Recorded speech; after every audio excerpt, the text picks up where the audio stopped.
It's Russell Moore, and this is Reading in Exile. And every day we go through, take some books off the shelf here in my library and talk about them. But today we're going to take a break from that, and I'm going to answer a question that several of you asked in the comments.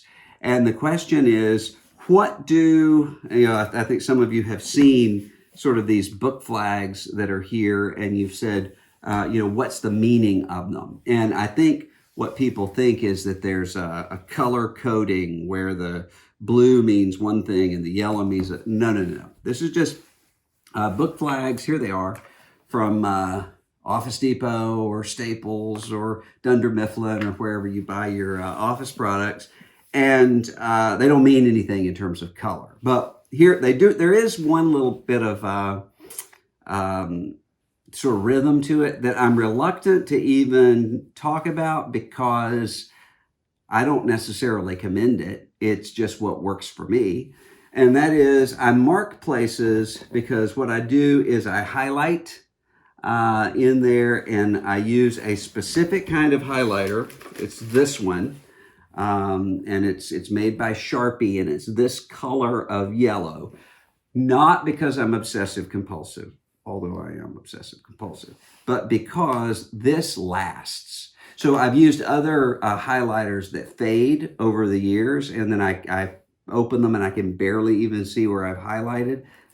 This kind of highlighting lasts and doesn't fade out at all. So I'll just mark sections that I want to be able to find quickly.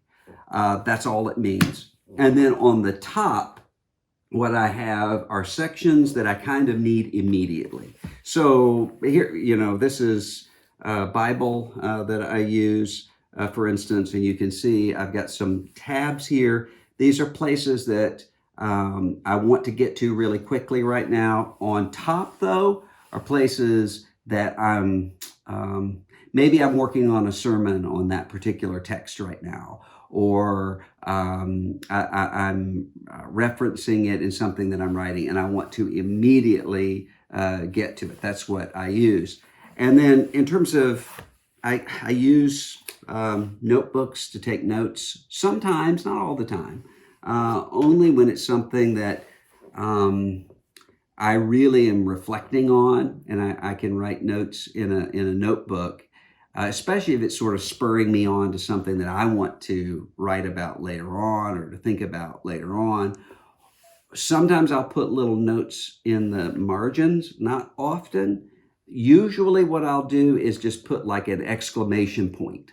When I go and see an exclamation point, then I know this is something that really mattered to me. Or true. I'll notice I go through books. I'll have true written there, or false a couple of times, or this isn't right.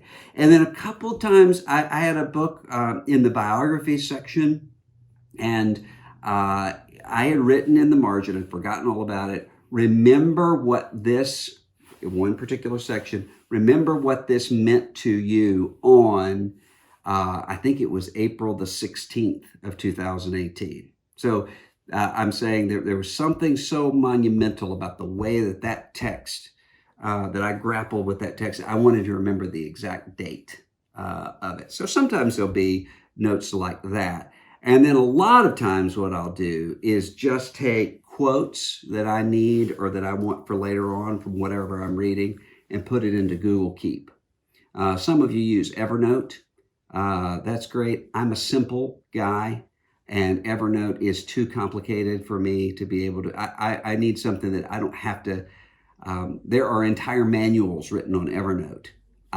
That's not what I want to do. So Google Keep is so easy, and you can access those notes from whatever place you are, whatever device you are, and that's helpful to me. So that's how I do it. Let me know what you would like for us to talk about here on Reading in Exile. And until then, this is Russell Moore.